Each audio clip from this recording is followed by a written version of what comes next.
ሰላም ጤና ይስጥልኝ የተከበራችሁ ተመልካቾቻችን እንደምን አላችሁ ይህ ኦቤን ሆርን ኦፍ አፍሪካ ነው በዛሬው የኦቤን ወቅታዊ ፕሮግራማችን ከኢፌድሪ የገንዘብ ሚኒስቴር ክቡር አቶ አህመድ ሺዴ ጋር ቆይታ ልናደርግ እዚህ ቢሮአቸው ተገናኝተናል ከሳቸው ጋር ቆይታ እናደርጋለን የተለያዩ ሐሳቦችን እናነሳለን ከኛ ጋር በአብሮነት ቆይታ ታደርጉ ዘንድ በአክብሮት እንጋብዛለን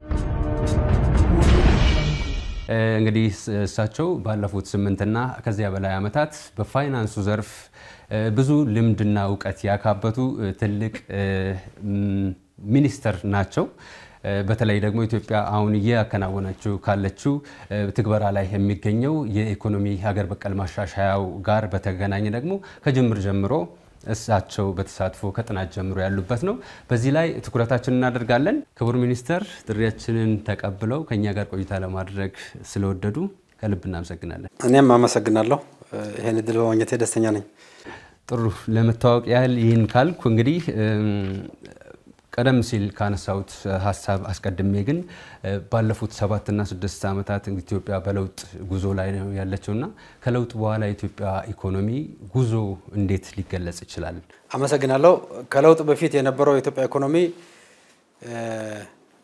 በጣም ብዙ ስብራቶች ወይም ተግዳሮቶች የነበሩት ነው የመሰረተ ልማት የመስራት ስራ ቢኖርም እነዛ መሰረተ ልማት ስራዎች የሰራንባቸው መንገድ በዘላቂ ፋይናንስ ላይ የተመሰረተ ስላልነበረ በኢኮኖሚ ውስጥ ከፍተኛ ኢንፍሌሽን የዳጫና እንዲሁም የውጭ ምንዛሪ ክምችት ሚዛን ችግር በከፍተኛ ደረጃ እንዲሁም የኤምፕሎይመንት ችግርም በጣም በከፍተኛ ደረጃ የነበረበት ነው በአጠቃላይ የማክሮ ኢኮኖሚ መዛባቱ እጅግ በጣም ሰፍቶ ወደ ለየለት የማክሮ ኢኮኖሚክ ወይም የማክሮ ፋይናንሻል ክራይሲስ የማጋጠም እድሉ እጅግ በጣም ከፍተኛ ነው የነበረው ከለውጡ ማግስት ጀምሮ ከዚህ በተጨማሪ የፍትሃዊ ልማት ተጠቃሚነት ችግርም በከፍተኛ ደረጃ የነበረበት ነው እድገትም መቀዛቀዝ ጀምሮ ነበር የማክሮ ኢኮኖሚ መዛባቶች ዋነኛ ተምሳሌት የሆኑት የዳጫና ከፍተኛ መሆን የኢንፍሌሽን ኮንሲስተንትሊ በኢኮኖሚስ መኖር በውጭ ምንዛሪ ያለው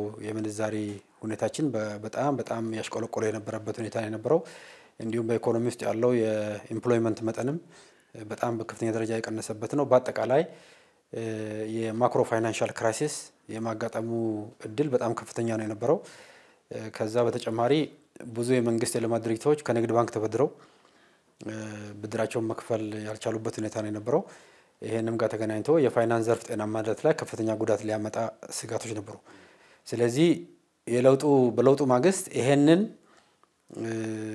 ችግር ከስረ መሰረቱ ለመፍታት የማክሮ ኢኮኖሚ መዛባቶችን ለማስተካከል የተለያዩ የሪፎርም እርምጃዎች መደረግ ጀምረዋል ማለት ነው በመጀመሪያዎቹ አመታት የተለያዩ የልማት አጋሮችንም ጭምር በማስተባበር የውጭ ምንዛሪ ግኝትን በከፍተኛ ደረጃ በማስፋት አዲስ የንግድ ብድር እንዳይወሰድ በማድረግ የንግድ ባንክንም ሪፎርም በማካሄድ የመጀመሪያው ሀገር በቀል ኢኮኖሚ ሪፎርም በማድረግ ፕራይቬታይዜሽን ስራም የሊበራላይዜሽን ስራም በመስራት አዳዲስ ኢንቨስትመንቶች በቴሌኮም ዘርፍም ኢትዮጵያ ውስጥ እንዲመጣ በማድረግ ኢኮኖሚው ከአደጋ በመታደግ አደጋን የመቋቋም አቅም እንዲኖረው በማድረግ እድገትን ደግሞ አጠናክሮ ማስቀጠል የተቻለበት ሁኔታ ነው የተፈጠረው በአነት ነው ይሄ ባይሆን ኖሮ የኢትዮጵያ ወደ ለየለት ማክሮ ፋይናንሻል ክራይሲስ የምትገባበት እድሉ በጣም ሰፊ ነው የነበረው ስለዚህ አገራዊ ለውጡ የማክሮ ፋይናንሻል ክራይሲስን በመቀልበስ ወደ ተረጋጋ ማክሮ ኢኮኖሚ እንድንገባና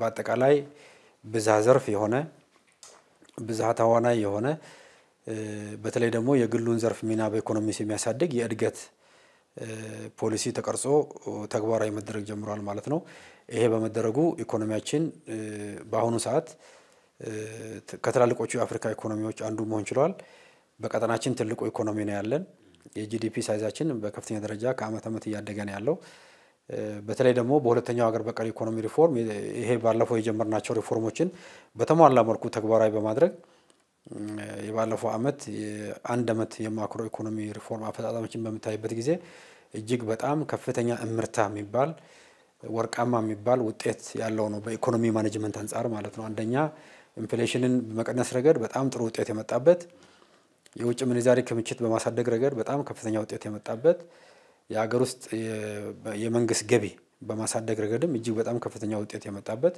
የመንግስት የልማት ድርጅቶች ውጤታማነት በከፍተኛ ደረጃ የተሻሻለበትና የእድገት ምጣኔያችንም በከፍተኛ ደረጃ ያደገበት ነው። ስለዚህ ከእድገት ከዋጋ መረጋጋት ከውጭ ምንዛሪ ክምችት ግኝት ባለፉት 1 ዓመታት እጅግ በጣም ከፍተኛ እምርታ ሊባል የሚችል ውጤት ነው የመጣው። ኤክስፖርታችን 8.3 ቢሊዮን ዶላር ነው የሆነው የጉድስ ኤክስፖርት። ይሄ ከአምና ጋር ሲነጻጸር ከ100% በላይ ነው ያደገው። የውጭ ምንዛሪ ክምችታችን በጣም ዝቅተኛ ነው የነበረው ከአመት በፊት፣ አሁን በከፍተኛ ደረጃ አድገዋል። የመንግስት ገቢ በከፍተኛ ደረጃ ጨምሯል። ኢንፍሌሽን በአንጻራዊነት እየቀነሰ ነው የሚገኘው።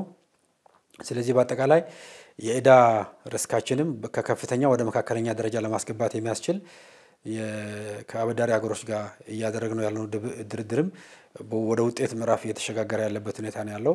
በአጠቃላይ ከማክሮ ኢኮኖሚ አስተዳደር አንጻር የተረጋጋ ማክሮ ኢኮኖሚ ማዕቀፍ ከመፍጠር አንጻር ባለፉት 1 ዓመታት እጅግ በጣም ታሪካዊ ውጤት የመጣበት የማክሮ ኢኮኖሚ ሪፎርማችንም በጥንቃቄ በተሞላበት መልኩ ተግባራዊ የተደረገበት፣ በተለይ ደግሞ ይሄ እንደዚህ አይነት ጠንካራ ማክሮ ኢኮኖሚክ ሪፎርም በሚካሄድበት ጊዜ በዝቅተኛ ገቢ ያላቸው ማህበረሰብ ላይ ጫና እንዳይፈጠር ደግሞ ከፍተኛ ጥንቃቄ ባለው መልኩ ነው የሄድንበት።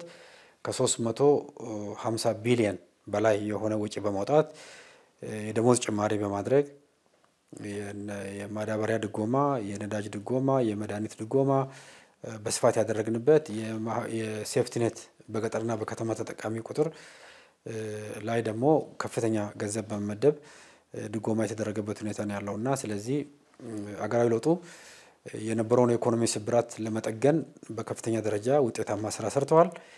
ከጥገና ወጥተንም ማክሮ ኢኮኖሚያችን የተቃና ሆኖ ውጤታማ እድገትና የተረጋጋ የዋጋ ሁኔታ በኢኮኖሚስ እንዲያመጣ በማድረግ ረገድም እጅግ በጣም ከፍተኛ ውጤት ነው የመጣው።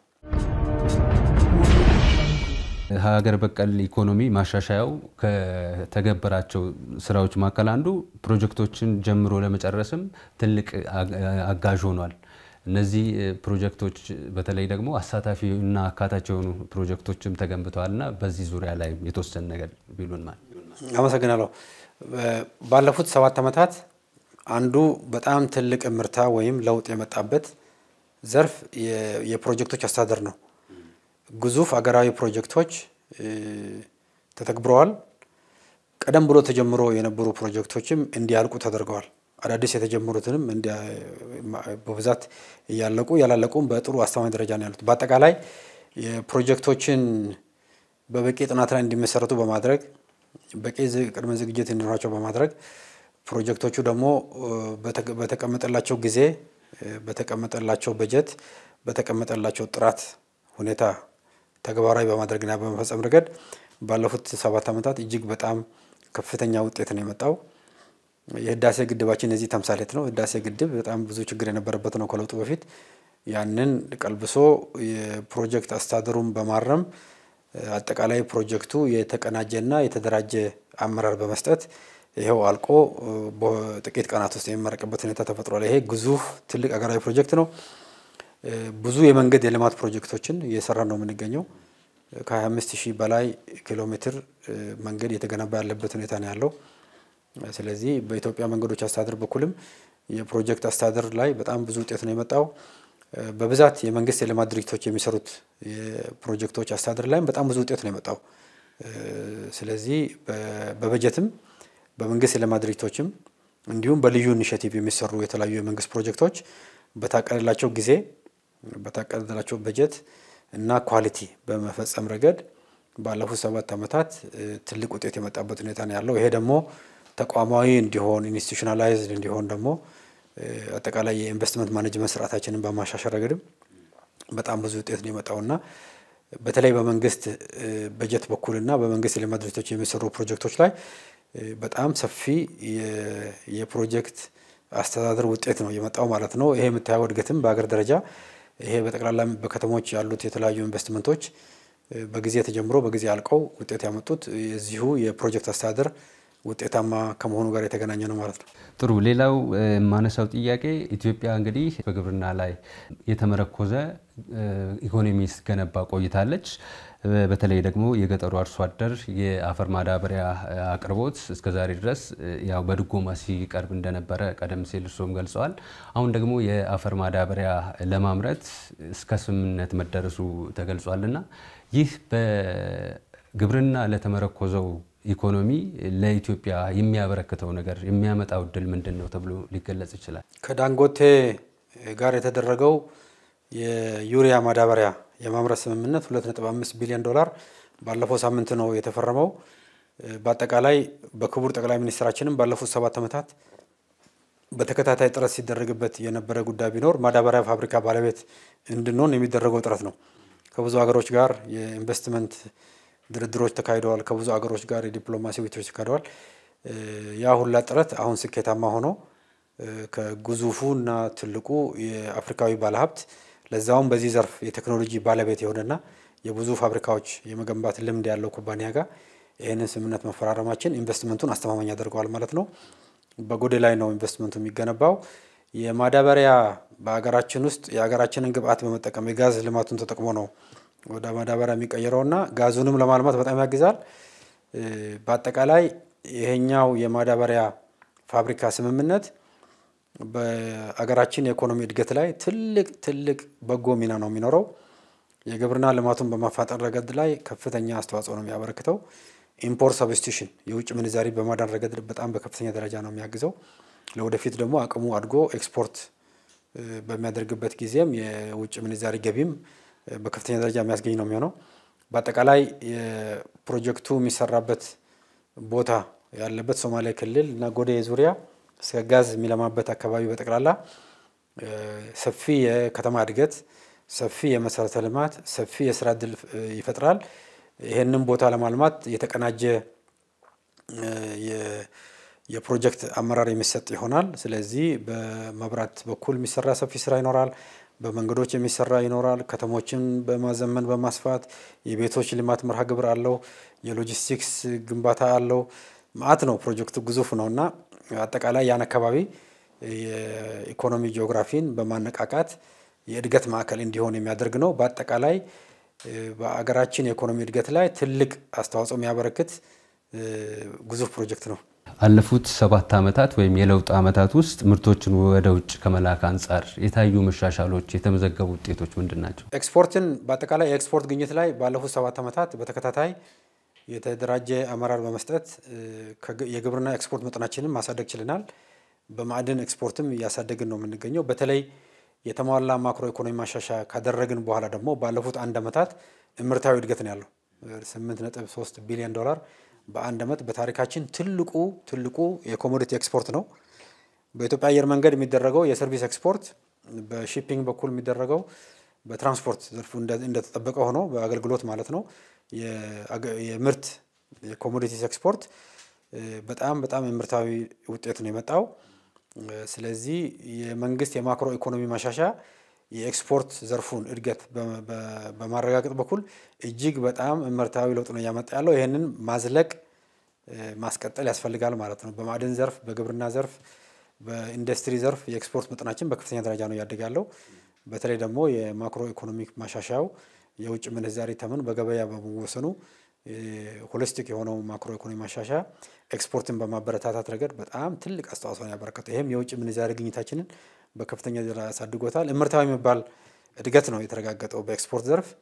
ይሄንን በቋሚነት በብዛት በማምረት በጥራት በማምረት ብዙ ኤክስፖርት ሊደረጉ የሚችሉ ምርቶችን በማምረት በከፍተኛ ደረጃ ያሳደግን ነው የምንገኘው። ይሄንን አጠናክረን ያስፈልጋል።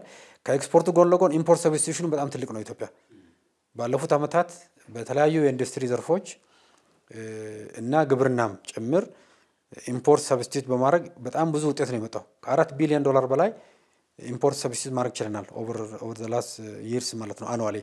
ስለዚህ የኢምፖርት ሰብስቲቱሽን አቅማችንም አድገዋል፣ ኤክስፖርታችንም አድገዋል። ይሄኛው የባላንስ ኦፍ ፔመንት ውጤታማነትን በከፍተኛ ደረጃ ጥሩ እንዲሆን አድርጎታል ማለት ነው። በማህበራዊና በኢኮኖሚያዊ ዘርፎች በሌሎች መስኮች ማለት ነው አካታችና አሳታፊ ተግባራት እየተከናወኑ ይገኛሉ። በተለይ ደግሞ ከዚህ ከባንኮች ጋር በተገናኘ ነፃ ከወለድ ነፃ አገልግሎት መስጠት እንደዚሁ የግል ባንኮች ምንዛሬ እንደዚሁ ደግሞ እንዲሳተፉ ወይም እንዲያቀርቡ መደረጉ ለኢትዮጵያ ኢኮኖሚ ያመጣው ለውጥ ምንድነው? በአጠቃላይ ባለፉት 7 ዓመታት የባንኪንግ ዘርፍ እና አገልግሎት ተደራሽነት በማሳደግ ረገድ ላይ ትልቅ ለውጥ ነው የመጣው። አንደኛ ብራንቾች በስፋት ብዙ ባንኮች ወደ ኢኮኖሚው ገብተዋል፣ ተፈጥረዋል፣ ቁጥራቸው ጨምሯል። ያሉትን ባንኮችም አዳዲስ ባንኮችም በጣም ብዙ ብራንቾች ከፍተዋል፣ ዲጂታላይዝም አድርገዋል። የባንኪንግ ስርዓታችን አሁን እጅግ በጣም በፍጥነት ዲጂታላይዝ የሆነ ዘርፍ ቢኖር የባንኪንግ ዘርፍ ነው፣ የክፍያ ስርዓቱ በጠቅላላ። ስለዚህ ሁሉም ባንኮች ዲጂታል ፕላትፎርም አገልግሎት አላቸው። ስለዚህ ዲፖዚትም ለማድረግ በአካል ብቻ መሄድ አያስፈልግም፣ በብዙ መልኩ ዲፖዚት ማድረግ ይቻላል። በተለይ ክፍያ ለመፈጸም ደግሞ ከአካውንት አካውንት ለማዘዋወር ዲጂታል የተደረገበት ነው። የኢትዮ ቴሌኮም ኩባንያም በዚህ ይሄንን ዘርፍ በማገዝ ረገድ ትልቅ ሚና ተጫውተዋል። ብዙ ፕላትፎርሞች የክፍያ ስርዓትን በመፍጠር ዲጂታላይዜሽን በባንኪንግ ኢንዱስትሪ በጣም ነው የተሰፋው። ፋይናንሻል ኢንክሉዥን በተመለከተ የፋይናንስ ተደራሽነት እና አካታችነት በተመለከተ በጣም ብዙ ውጤት ነው የመጣው። አሁንም በአርብቶ አደር አካባቢዎች በገጠር የሴቶች እና ወጣቶች ላይ በስፋት ለወደፊት የሚሰራ ይሆናል። በአጠቃላይ ባለፉት 7 ዓመታት በፋይናንሻል ኢንክሉዥን ወይም የፋይናንስ አካታችነት ላይ እጅግ በጣም ምርታዊ የሚባል ውጤት ነው የመጣው። ኢትዮጵያ እንግዲህ ህዝብ ብዛቷ በጣም ብዙ ነው። ተጨማሪ ይሄ ሴክተር የበለጠ ማደግ ይኖርበታል። ሌላው ደግሞ የሻሪያ ኮምፕላይንት የሆነው የፋይናንስ አገልግሎት ነው። ይሄኛው በተለይ ከለውጡ በፊት ኮንቬንሽናል ባንኮች ውስጥ መደበኛ ባንኮች ውስጥ የሻሪያ ወለድ አልባ የባንክ አገልግሎት በመስኮት ነበር የሚሰጠው፣ በአንድ ዘርፍ ተደራጅቶ ነበር የሚሰጠው። ለብቻ እንደ ባንክ አልተደራጀም ነበር። ባለፉት 7 ዓመታት መጀመሪያ አገራዊ ለውጡ ከመጣ በኋላ ለብቻ እንዲደራጁም ተፈቀደ። የነበረውም የመስኮት አገልግሎትም ተጠናክሮ ቀጠለ። ስለዚህ አዳዲስ ባንኮች ሻሪያን ኮምፕላይንት ፉሊ ሻሪያ ኮምፕላይንት የሆኑ ባንኮች ተፈጥሯል። ይሄም የፋይናንስ አካታችነትን በማሳደግ ረገድ በጣም አግዟል። የፋይናንስ ዘርፍ ፍትሃዊነትን ከማረጋገጥ ረገድ ይሄ በጣም ብዙ ነው ያገዘው። ፖለቲካሊም ከዚህ በፊት የነበረው ሂደት ችግር የነበረበት ነው። ኢትዮጵያኖች የሚመቻቸውን የፋይናንስ አገልግሎት ባለቤት ለመሆን የሚገድባቸው ነው የነበረው፣ ወይም አገልግሎት ለማግኘትም የሚገደቡበት ሁኔታ ነው። ያ ገደብ ነው የተነሳው። ይሄኛው የፋይናንስ አካታችነትን በአገር ደረጃ በማሳደግ ረገድ ትልቅ ውጤት ነው የመጣው። የልማት ፍትሃዊነትን ለማረጋገጥ በጣም አግዟል። የፋይናንስ ዘርፍ አገልግሎት ፍትሃዊነት በማረጋገጥ ረገድም በጣም አግዟል እና ባለፉት 7 ዓመታት ከፋይናንስ አካታችነት ተደራሽነት እና ዘመናዊነት አንፃር ምርታዊ የሚባል ለውጥ ነው የመጣው። ይሄንን እንግዲህ ኮንሶሊዴት ማድረግ ያስፈልጋል። ዘርፉ ለውጭ ባለሀብቶች ክፍት ተደርገዋል። በቀጣይ ደግሞ የውጭ አቅም መጥቶ ካሉት ጋር ተወዳድሮ የህዝባችንን የአጠቃላይ የፋይናንስ አገልግሎት ስብጥር አይነት ጥራት የበለጠ የሚያሳድገው ነው የሚሆነው ማለት ነው። የኢትዮጵያውያን የዘመናት ቁጭት ስለሆነው ስለ ህዳሴ ግድብ ማንሳት የተገባ ይመስለኛልና ለኢትዮጵያ እድገት ምን የሚያበረክተው አስተዋጽኦ አለ? በደፈናው ለመግለጽ አስተዋጽኦ ከፍተኛ እንደሆነ ሁላችንም ልንናገር እንችላለን።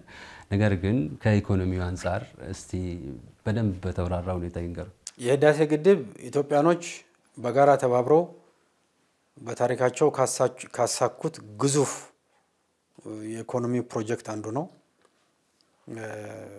የመንግስት ብቻ ሳይሆን የህዝቡም ተሳትፎ እጅግ በጣም ከፍተኛ ነው የነበረው። የጠየቀውም የአመራር ሁኔታ በጣም ከፍተኛ ነው የነበረው።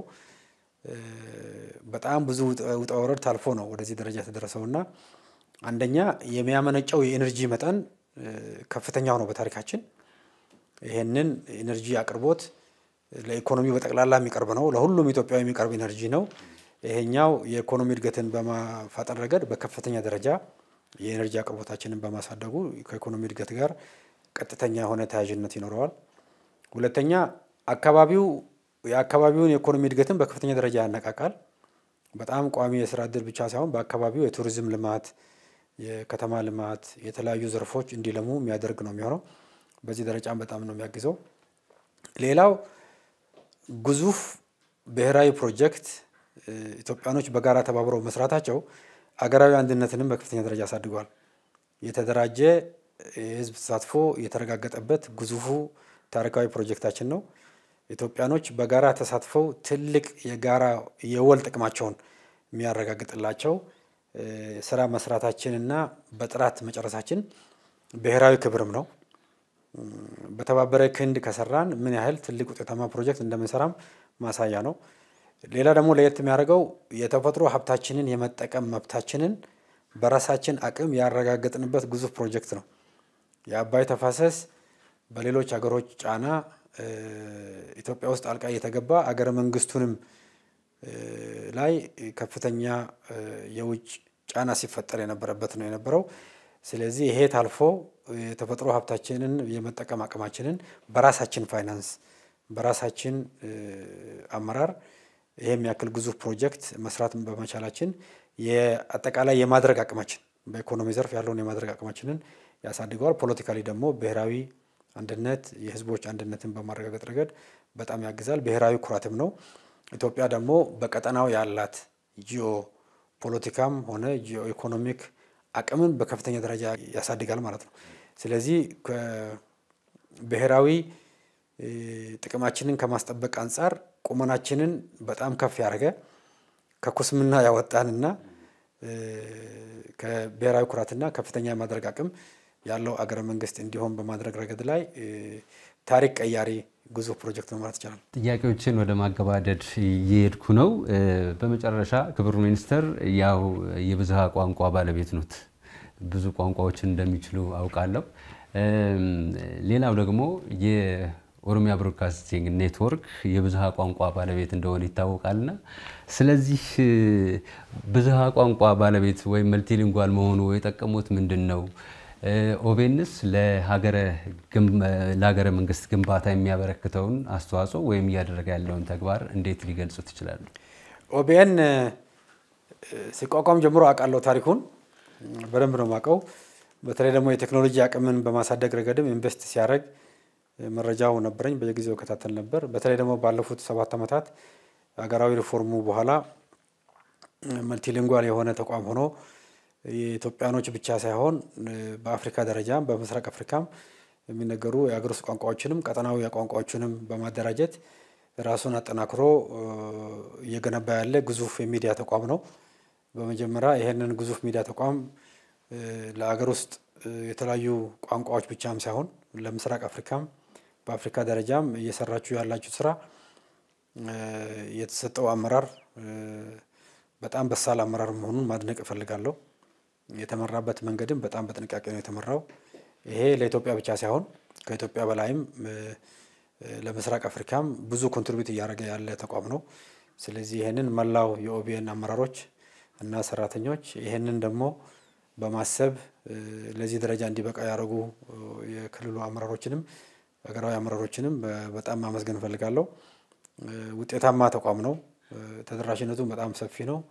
ስለዚህ ይሄንን ስራ አጠናክራችሁ ቀጥሉ ነው የምለው። ኢትዮጵያ የብዙ ቋንቋ ባለቤት ነች። እነዚህን ቋንቋም የራሳችን ብቻም አይደለም፣ ከጎረቤት ሀገሮች ጋር እንጋራለን። ስለዚህ የምስራቅ አፍሪካ ላይም የምትሰሩት ስራ የኢትዮጵያን አገራዊ አንድነት ከማጠናከር በተጨማሪ ቀጠናዊ ትስስር እና ቀጠናዊ አንድነትም እንዲፈጠር በሚዲያ ዘርፍ የምታበረክቱት አስተዋጽኦ በጣም ከፍተኛ ነው። ይሄ ለሰላም ለአብሮነት ለመልካም ጉርብትና በጣም ጥሩ ነው የሚሆነው። ኢትዮጵያ ውስጥ የተሰሩ ያሉ ጥሩ ስራዎች ጎረቤት ሀገሮች በደንብ ማወቅ አለባቸው። ጎረቤት ሀገር ውስጥ ያለ ጉዳይ እኛ ማወቅ ይኖርብናል። ይሄንን የመስራት ስራ የሰራችሁ ነው የምትገኙት። በተለይ ደግሞ የሚዲያው የተገነባበት የአሳታፊነት ትርክት በጣም ነው የማደንቀው ማለት ነው። ኢትዮጵያኖች በጋራ ተባብረው ሀገራቸውን በጋራ እንዲገነቡ ህብረ ብሔራዊነትን ባከበረና በሚገነባ መልኩ ነው ተቋሙ የተመራ ያለውና ለዚህ ያለኝን ልዩ አድናቆት መናገር እፈልጋለሁ። ክቡር ሚኒስተር ከነበሩት የተጣበበ ጊዜ እንግዲህ ለኛ ቀንሰው ከኛ ጋር ቆይታ በማድረጉ ከልብ እናመሰግናለን። የተከበራችሁ ተመልካቾቻችን በኦቤን ወቅታዊ በዛሬው ዕለት እንግዳ አድርገን ያቀረብናቸው የኢፌድሪ የገንዘብ ሚኒስትር ክቡር አቶ አህመድ ሺዴን ነበረ። ከኛ ጋር ቆይታ ስላደረጋችሁ ስለተከታተላችሁን ከልብ እናመሰግናለን። ጤና ይስጥልን።